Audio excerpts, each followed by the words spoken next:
Bismillahirrahmanirrahim. Seorang anak manusia dari dilahirkan sampai sekolah dan akhirnya sarjana, hidup di kota Makassar, bergaulnya di kota Makassar, hidup sehari-harinya di kota yang ramai ini. Akhirnya mendaftarlah dia pegawai negeri. Setelah mendaftar pegawai negeri, ternyata dia ditempatkan di pelosok kampung di Papua. Tidak ada listrik, tidak ada sinyal, dan dia harus tinggal di situ bertahun-tahun. Maka dia pasti stres. Saya saku. Nah, teleponlah orang tuanya. Tidak bisakah di sini, Pak? Setengah mati saya di sini. Tidak ada sinyal.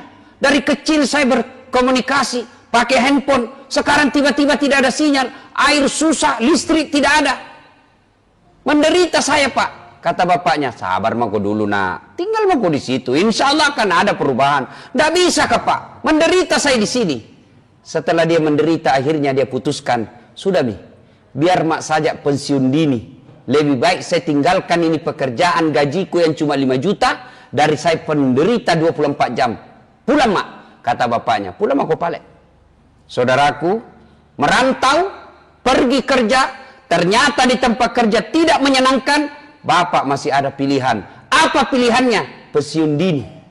Polisi ditugaskan ke Papua. Di sana orang baku tembak-tembak. Tentara ditugaskan ke Papua. Ternyata juga tidak nyaman di sana. Bapak ibu masih punya pilihan. Apa? Pensiun nggak? Berhenti ya? Ada apa?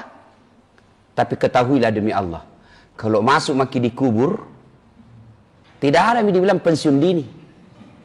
Kalau masuk maki dikubur, Bapak senang tidak senang, puas tidak puas, tinggal kau di situ, tidak boleh kau pulang-pulang lagi. Kalau di dunia tidak senang kita perantauan, masih bisa kita pulang. Pergi cari kerja di Jakarta, ternyata di Jakarta tidak ada nyamannya, pulang lagi di kampung Tamak Galung. Ternyata sampai di kampung kita merantau tidak nyaman juga, masih bisa kita pindah lagi. Tapi ketahuilah demi Allah, ketika Bapak masuk kubur, tidak ada pilihan kecuali tinggal maki di situ, tidak ada lagi pulang-pulangnya. Dan pada saat masuk di kubur, Nabi menjelaskan, ada beberapa orang yang menyesal setelah tiba di kubur. Nah, sesak alena, magai nasabari. Maka dia Nabi tak menyesal mereka, sebab apa? Satu, enggan bersedekah. Selama hidupnya, dari pagi sampai pagi lagi, lembur, cari nafkah. Bahkan dia tinggalkan sholatnya, dia tinggalkan keluarganya, menghalalkan segala cara, dia dapat itu harta, bisa bikin rumah yang mewah, punya mobil yang bagus, punya tabungan deposito yang banyak. Tapi ketika dia meninggal, tidak punya sedekah, rumahmu, depositomu, mobilmu, bukan kau yang punya. Apa yang kau bawa? Hanya selembar kain kafan. Kaos kaki dilarang, cincin tidak boleh, baju tidak boleh, kain kafan, kain yang paling murah. Biar Bapak pejabat tinggi, biar Bapak kaya, tidak bisa kasih tahu kain kafannya sutra. Tidak, kain yang paling murah. Selama kita hidup, parfum yang kita pakai berjuta-juta harganya, tapi begitu Bapak mati, apa parfum dipakai? Kapur barus.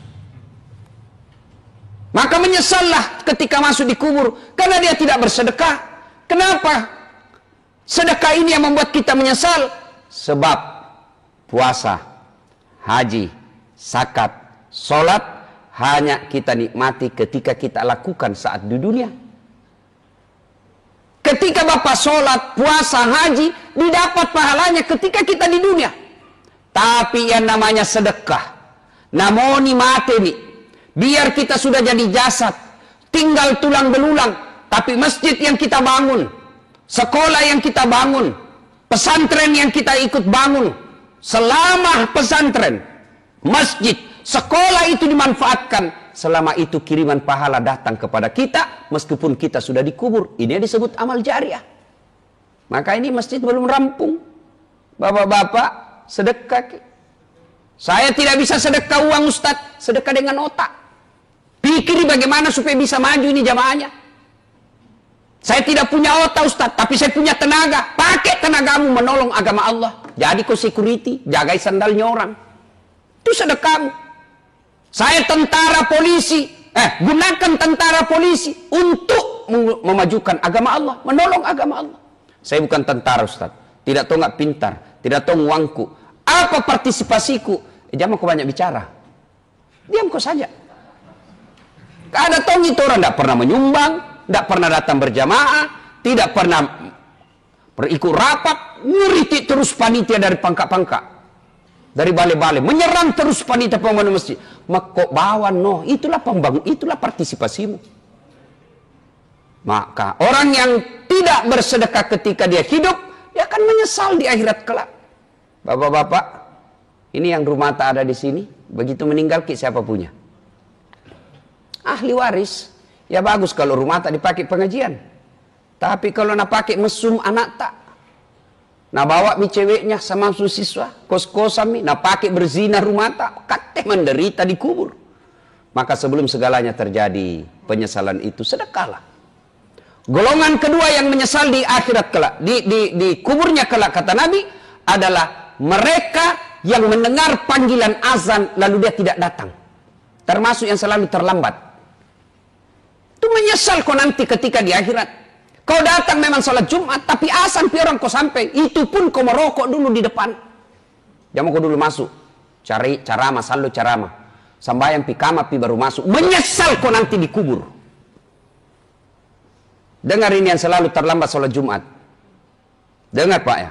Tanda-tandai mukanya. Dan itu terung itu. Itu kemarin yang terlambat. Itu juga minggu lalu. Itu lagi yang terlambat ini. Mau masuk surga. Nenekmu patah. Coba kita lihat itu.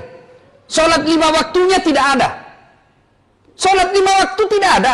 Jumat saja dia mengaku Islam. Itu pun paling terlambat datang, paling cepat pulang. Dan Jumat-Jumat begitu. Mau masuk surga. Coba kita lihat ini. Yang selalu terlambat, dengar baik-baik. Sah sholat Jumat tak? Sah. Tapi tidak ada di buku absen. Ketika hatib sudah Assalamualaikum warahmatullahi wabarakatuh, bukunya malaikat daftar hadirnya ditutup. Yang datang sudah tidak dicatat namanya. Di akhirat kelak Anda akan menyesal.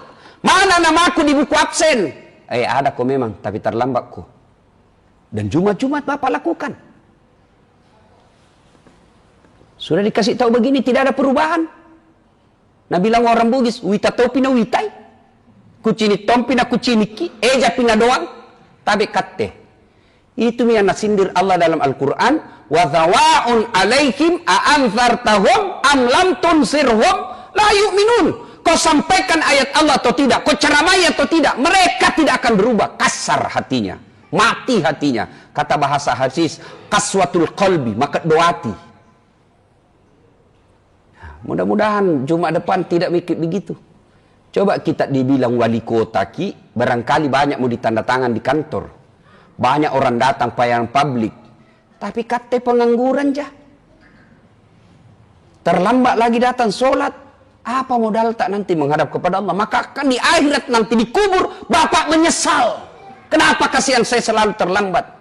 Hayya 'alas shalah. Mari menunaikan sholat. Nabi bilang temannya, pergi masjid. Apa Nabi bilang? Malas kak deh. Kenapa? Itu imam di situ selalu duduk sambayang. Nah, itu dia cari pembenaran bagaimana supaya dia tidak datang ke masjid. Anda akan menyesal nanti ketika masuk dalam kubur. Dan pada saat menyesal itu tidak ada lagi, tidak boleh aku lagi kembali. Beda kalau kita pergi ke kampung. Wah, menyesal saya tidak bawa laptop. Masih bisa dikirim panter. Tapi ketika masuk di kubur tidak ada lagi. Nah, yang ketiga kata Nabi, orang yang menyesal nanti di akhirat adalah orang yang memutuskan tali silaturahim. Itu nasi salah-salah. Orang yang suka bertengkar. Selesai mi kampret sama cebong. Tinggalkan itu. Sudah mi dilantik presiden. Prabowo sudah jadi menteri. Kate masih bertengkar cebong kampret. Ini dekat lagi kita. Desember nanti ini ada lagi pilih wali Makassar. Silakan berbeda pilihan, tapi jangan bertengkar gara-gara beda pilihan.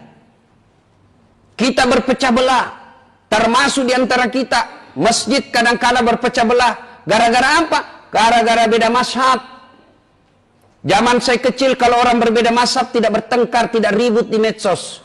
Kita salat subuh, Allahu Akbar. Ternyata di samping tidak kunut, tidak diprotes itu.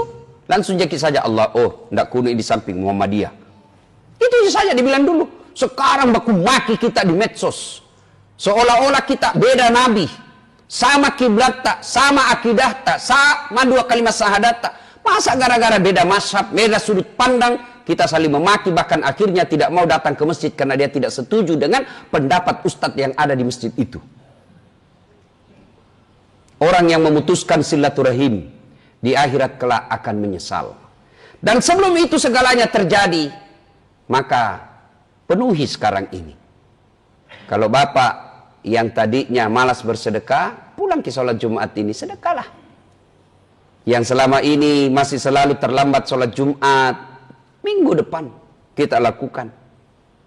Datang lebih awal, selesai sholat Jumat, jangkit juga langsung pulang. Dia mungkin nanti itu yang paling terlambat datang, dia juga itu cepat pulang nanti. Lihat begini ya. Tanda-tanda beda, itu paling terlambat datang, begitu assalamualaikum langsung lompat. Dia tonji itu. Dan dia lagi minggu depan. Nah, apa susahnya Pak? Kita semua punya masalah. Ketika ada masalah seperti ini, selesai sholat Jumat, tinggal 5 menit. Mengadu kepada Allah. Minta pertolongan kepada Allah. Ya Allah, capek mak, kasihan. 3 tahun mak ini jadi sarjana, tidak punya kerja. Kau melarang saya menyogok. Kau melarang saya nepotisme. Engkau mengharamkan yang dilarang agama. Tapi saya mau kerja ya Allah. Minta pertolonganmu ya Allah. Tidak ada daya dan kekuatan. Kalau engkau menolong saya Allah, tidak ada kekuatan manusia yang bisa menghalangi. Minta, nangis kepada Allah. Minta kepada Allah. Sesuai janji Allah. Ud'uni astajib lakum. Mintaku kepadaku. Pasti saya kasih kok. Itu janji Allah. Banyak dosa aku Ustaz. Apa Allah mendengar saya? Banyak dosa tak. Ampunan Allah jauh lebih banyak. Apa Allah tidak mendengar doa orang berdosa? Tidak. Kalau Allah tidak mendengar orang yang berdosa, maka tidak ada nih doa dikabulkan di dunia. Kenapa? Tanjak-tanjak penuh dosa aja semua ini. Lalu orang yang baik itu bukan orang yang tidak punya dosa. Orang yang baik, dia sadar salah, lalu dia tobat, dan dia tidak ulang, lalu dia ganti kebaikan. Itulah orang baik. Kita baru tahu bahwa orang yang terlambat sholat Jumat tidak masuk daftar. Tobat sebentar. Ya Allah, ampuni saya ya Allah. Ya Allah, bimbing saya agar saya tidak ulang lagi Jumat depan. Karena tanpa hidayah dari Allah biasanya kita ulang. Maka kita diajarkan doa dalam Al-Baqarah akhir-akhir. Rabbana la tusik qulubana ba'da is hadaitana wa hab lana min ladunka rahmah. Ya Allah, jangan kau palingkan hati hamba setelah engkau berikan hidayah dalam diri hamba. Dan kalau kita merasa ada musuh tak di sini komplek, sudah segeralah datang minta maaf. Maafkan saya Pak, saya hilaf, saya adik, saya emosi. Maafkan saya. Sudah minta maaf Ustaz, dia tidak maafkan saya, bukan urusan tak. Yang penting minta maaf Ki. Selama masih bilang Ki, saya kakak, saya dosennya, saya senior, saya pejabat, saya orang kaya, masa saya minta maaf sama dia? Itu setan yang bisik kita seperti itu. Innallaha yuhibbut tawwabina. Allah mencintai bukan yang profesor, bukan yang kaya, bukan yang tinggi jabatannya. Allah mencintai orang-orang yang bertakwa. Dan ciri-ciri orang yang bertakwa adalah saling memaafkan. Semoga ada manfaat, lebih dan kurangnya mohon dimaafkan. Nun wal kalam yamsturun billahi fi sabilil haq. Barakallahu li wa lakum wa izza'il mu'minin. Innahu huwal ghafurur rahim.